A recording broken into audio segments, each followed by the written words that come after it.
Pertanyaan selanjutnya, Ustadz, saya mau bertanya, bagaimana hukum berhubungan suami istri di malam hari, tetapi belum mandi junub sampai subuh dan tetap berpuasa? Apakah puasanya sah? Puasanya sah, tapi itu terlalu.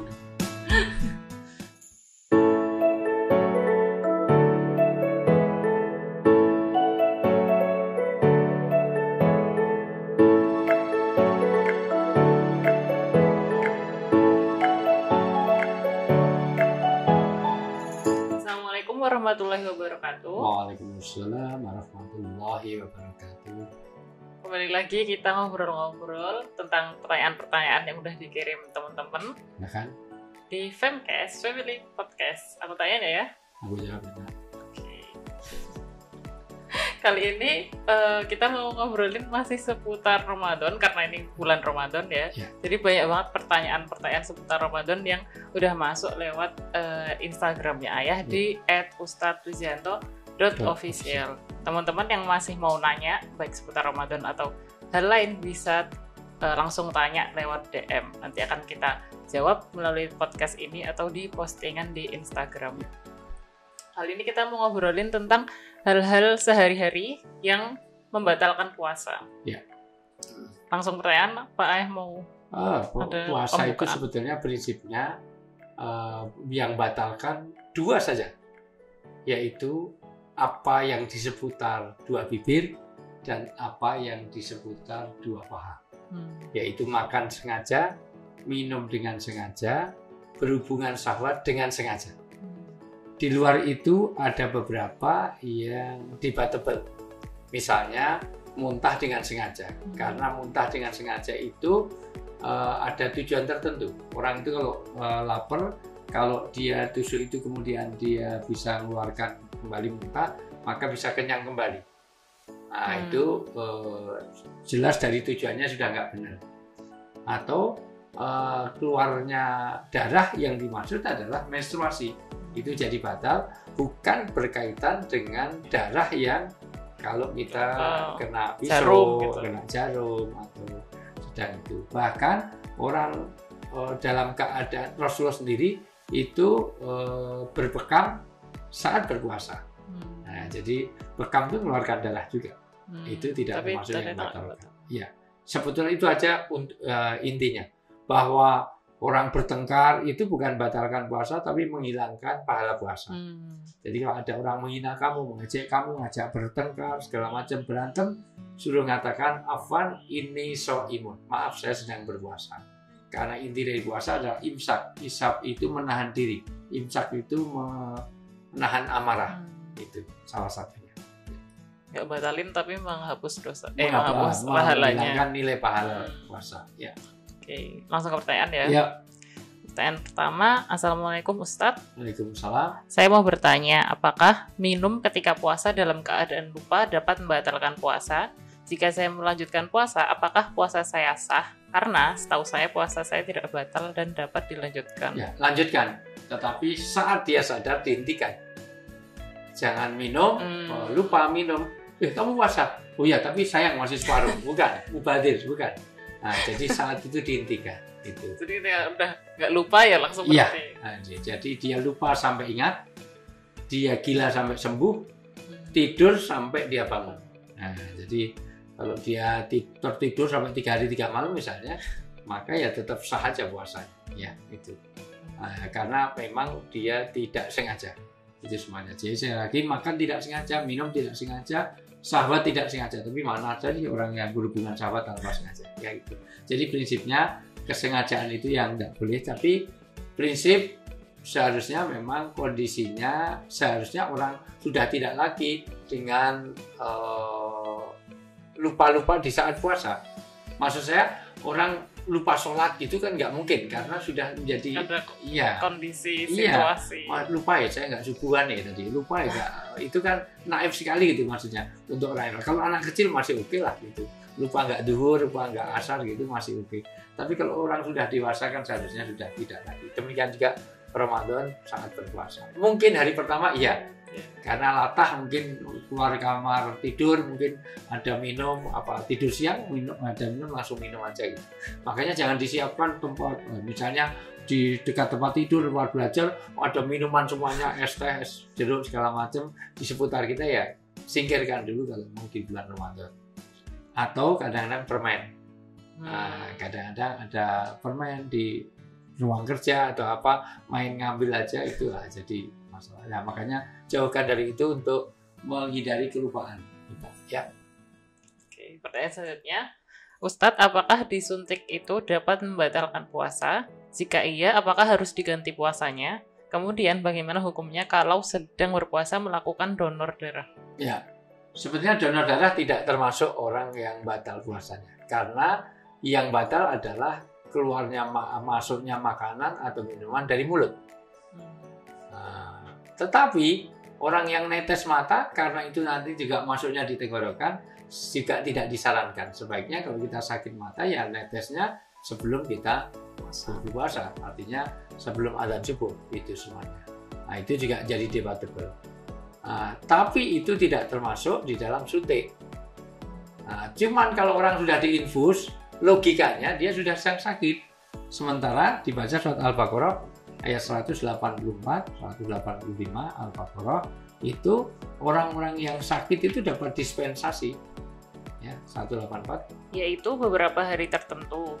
Maka siapa yang diantara kamu sakit atau dalam perjalanan atau musafir lalu tidak berpuasa, maka wajib mengganti sebanyak hari yang dia tidak berpuasa itu pada hari-hari yang lain. Ya, jadi orang sakit, orang musafir, kalau udah kondisinya diinfus, dia sudah nggak berpuasa, sudah boleh.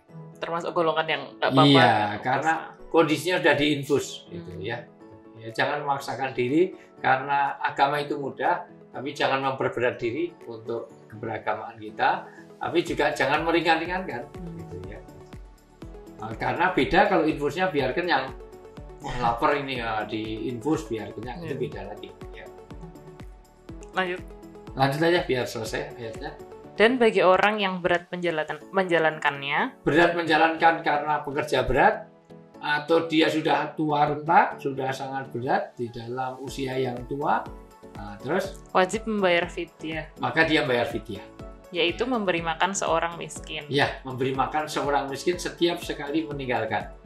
Kalau dia meninggalkan 3, ya 3 hari. Kalau dia 4, ya 4 hari. Gitu. Namun siapa yang dengan kerelaan hati mengerjakan kebajikan, maka itu lebih baik baginya. Dan puasamu itu lebih baik bagimu jika kamu mengetahui. Ya, tapi kalau dalam keadaan musafir tadi, Anda tetap berpuasa lebih baik. Meskipun musafir boleh nggak berpuasa. Gitu. Dan siapa yang melebihkan, waman tatawa khairan, yang lebih, misalnya kita itu memberi 1 orang miskin, kita beri 2 orang miskin, itu lebih baik. Maksudnya gitu. Sedekah itu makin banyak makin baik, makin ikhlas makin baik. Gitu. Makin banyak makin ikhlas. Makin banyak makin ikhlas makin baik, itu seharusnya gitu ya. Ya. Lanjut 185. Cukup untuk menjawab tadi pertanyaan. Jadi kalau dia sudah kondisinya diinfus, maka tidak usah berpikir puasa, karena tidak tentu kondisi diinfus itu karena memang intake-nya sudah susah untuk dimasukkan. Karena kondisi tubuhnya juga berarti tidak mendukung. Makanya jangan memaksakan diri, karena Islam itu bukan Rabbaniyah, orang menyiksa diri, moksa, sehingga kalau pengen nirwana, pengen surga harus menyiksa diri. Enggak. Karena ada sekte tertentu itu membakar diri, dia tidur di atas paku supaya surganya dia dapatkan. Bukan cara itu. Islam bukan untuk menyiksa. Maka bahasanya saum. Saum itu berhenti sejenak. Bukan membunuh nafsu, berhenti sejenak. Gitu. Jadi kita tetap nanti justru di saat kita berbuka, segera berbuka. Oh, saya masih kuat 3 hari, malah nggak baik. Malah nggak boleh. Ya, gitu. Pertanyaan selanjutnya, Ustadz, saya mau bertanya, bagaimana hukum berhubungan suami istri di malam hari, tetapi belum mandi junub sampai subuh dan tetap berpuasa? Apakah puasanya sah? Puasanya sah, tapi itu terlalu. Karena sesungguhnya, kalau memang berhubungan, ya segera mandi untuk subuhnya. karena masuk subuh itu kan idealnya laki-laki itu awal waktu di masjid. Jadi pastikan pas adzan subuh itu sudah dalam keadaan sudah bersuci. Karena subuh itu sangat diharapkan untuk rakaatain minal fajri khairum minad dunya wa ma fiha. 2 rakaat sebelum sholat subuh itu, sholat sunnah sebelum sholat subuh itu 2 rakaat itu lebih baik daripada dunia seisinya. Kalau kita lihat di Pakistan, di India, bahkan di madhab-madhab Imam Hanafi, anak kecil itu kalau ditanya sholat subuh berapa rakaat, nggak pernah jawab 2, ya 4. Karena Rasulullah selalu 2 rakaat baru sholat subuh itu tuh. 4 itu artinya jangan sampai meninggalkan 2 rakaat itu. Makanya kalau ada pertanyaan, ini khas orang Indonesia. Sudah terlanjur bangunnya jam 8, padahal belum mandi. Lah terus subuhnya gimana? Karena mandi wajib itu bukan untuk puasanya. Mandi wajib tadi adalah mandi janabah adalah untuk sholatnya. Tapi secara hukum tetap sah. Cuman kalau saya ditanya itu terlalu, ya. Pertanyaan selanjutnya, Ustadz, saya memiliki asma yang kambuh saat saya sedang berpuasa. Kemudian saya mengobatinya dengan obat yang disemprotkan ke hidung atau mulut. Ya. Saya melakukannya terus-menerus selama asma kambuh. Bagaimana hukumnya Ustadz? Apakah tetap sah puasanya? Karena saya mendengar ada 2 pendapat berbeda. Mohon penjelasan. Karena memang 2 pendapat. Pendapat kalau itu untuk pengobatan dalam bentuk uap, dalam bentuk itu ada yang membolehkan, ada tidak. Karena rokok sendiri itu termasuk membatalkan kalau rokok. Tapi kalau pengobatan itu ada 2 pendapat. Karena kayak vape misalnya, dihirup. Itu dikiaskan kan kita jalan di depan orang jual sate. Orang jual sate kan, asapnya luar biasa dan tapi ya jangan nunggu di depan ini, begitu orang kipas-kipas langsung dihirup semuanya gitu. Itu menjadi beda spiritnya. Nah, tapi ada pendapat lain itu membatalkan karena ada satu cairan, ada sesuatu yang dimasukkan. Maka kalau kondisinya memang sudah sakit seperti itu, ada alternatifnya Al-Baqarah 184 tadi mengganti di hari yang lain. Ya. Agama itu mudah dan Allah itu tidak menghendaki satu keberatan di dalam beragama. Kalau memang kondisinya asma berat seperti itu, ya sudah, nggak puasa nggak apa-apa. Yang penting nanti diganti di hari yang lain. Ya. Pertanyaan selanjutnya, Ustadz, setahu saya orang yang bepergian jauh memang tidak diwajibkan untuk berpuasa. Ya. Bolehkah seseorang membatalkan puasa sejak fajar ketika akan bepergian? Kalau dia yakin sudah mau berangkat. Jangan sampai udah batalkan ternyata nggak jadi karena nggak dapat tiket. Nah itu. Kalau dia yakin sudah dapat tiket sekarang itu silahkan batalkan, saya mau bepergian. Buat apa? Okay. Tapi ketika dia sudah ada niat, sudah ada jalan proses sana. Jangan belum beli tiket, belum apa-apa, udah batalin ternyata nggak dapat tiket, nggak jadi pergi, sudah batalin. Nah itu jadi masalah. Jadi boleh seperti itu, boleh asal yakin bahwa dia sudah di dalam proses menuju pergi. Jadi nggak puasanya sejak awal gitu, bukan pas tapi sudah dalam proses loh ya, yakin bahwa ini sudah mau pergi. Misalnya batalin sudah naik pesawat ya nggak apa-apa. Gitu. Walaupun ada juga pendapat ketika sudah dalam musafir, karena dia kan belum dalam musafir. Nah, tapi kalau memang jelas itu sudah dalam proses, ulama membolehkan. Misalnya sudah mau naik pesawat, mau ke Amerika, sudah naik pesawat dari Jogja, sudah di pesawat itu kasih makan saja nggak apa-apa. Gitu. Pertanyaan terakhir, ya. Ketika sedang puasa kemudian muntah, apakah hal tersebut dapat membatalkan puasa? Jika seseorang mengalami mual, apakah ia boleh melakukan hal yang merangsang terjadinya muntah? Ini menjadi beda. Ketika muntah karena sakit, banyak ulama mayoritas mengatakan nggak apa-apa. Misalnya kita sedang bepergian, naik mabuk darat, mabuk laut, mabuk darat, laut dan udara. Ya nggak ada polisi, mabuk polisi nggak ada. Mabuknya angkatan darat, angkatan laut, udara. Mabuk polisi nggak ada. Ya. Nah, tapi prinsipnya boleh, itu tidak membatalkan puasa. Tapi kalau menyengaja untuk mabuk tadi, yang menyengaja untuk muntah itu yang jadi masalah. Itu. Nah, jadi, meskipun rasanya udah mual tapi nggak keluar gitu. Ya nggak masalah. Artinya kalau memang begitu, memang karena kondisi sakit begitu, itu nggak masalah. Itu. Karena yang jelas tidak boleh memasukkan. Termasuk keluarnya air mata, keluarnya ingus, keluarnya itu nggak batalkan. Nah, jadi menangis tidak batal puasanya. Cuman kalau puasa kok nangis apa? Nangis karena dosanya nggak apa-apa. Atau keluar ingus gitu. Kecuali ingus keluar terus dimasukkan lagi jadi beda, ya gitu. Ya, jadi artinya apa? Memasukkan sesuatu ke mulut artinya ya termasuk ya nelan ludah juga masalah. Jadi jangan terus ngidu terus meludah terus sembarang waktu, ya enggak, jangan. Nelan boleh gitu. Kecuali kalau itu mensiasati, itu jadi masalah juga. Begitu sahur kita makan permen besar itu, 2 permen segini itu, sampai sore nggak habis itu ya. Kan masukannya ada tadi. Secara hukum boleh, tapi itu orang Yahudi kayak gitu. Orang Yahudi itu kalau sini merah, dia kan nggak boleh lurus, dia belok kiri, terus nyebrang, terus kiri, terus kanan lagi, terus kiri lagi. Nah itu namanya orang Yahudi. Banyak orang Yahudi di Indonesia. Iya, maksud saya perilakunya, bukan malah orangnya. Perilaku seperti ini yang dilaknat. Orang Yahudi yang baik banyak.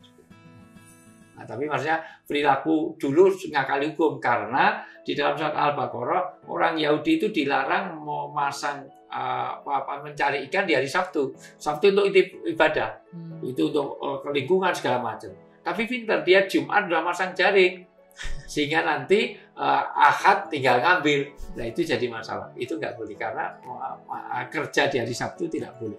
Nah itu perilaku orang Yahudi yang saya maksud tidak baiknya tadi. Ya, orang Yahudi yang baik banyak, orang Islam yang tidak baik juga ada. Maksud saya bukan perilakunya. Iya. Ya. Oke. Udah selesai pertanyaan. Oke.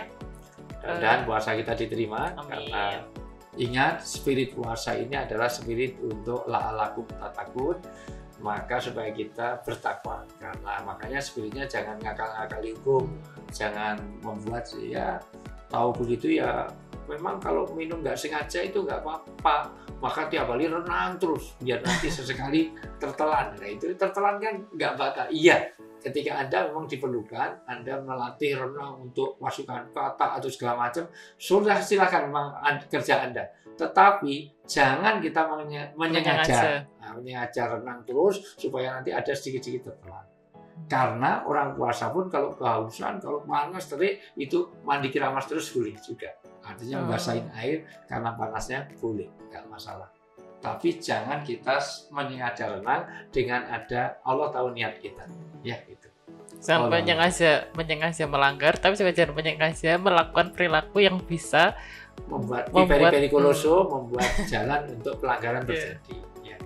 Orang itu mohon maaf, mencuri itu dosa, tapi kita juga berjaga jangan naruh uang di sembarang tempat.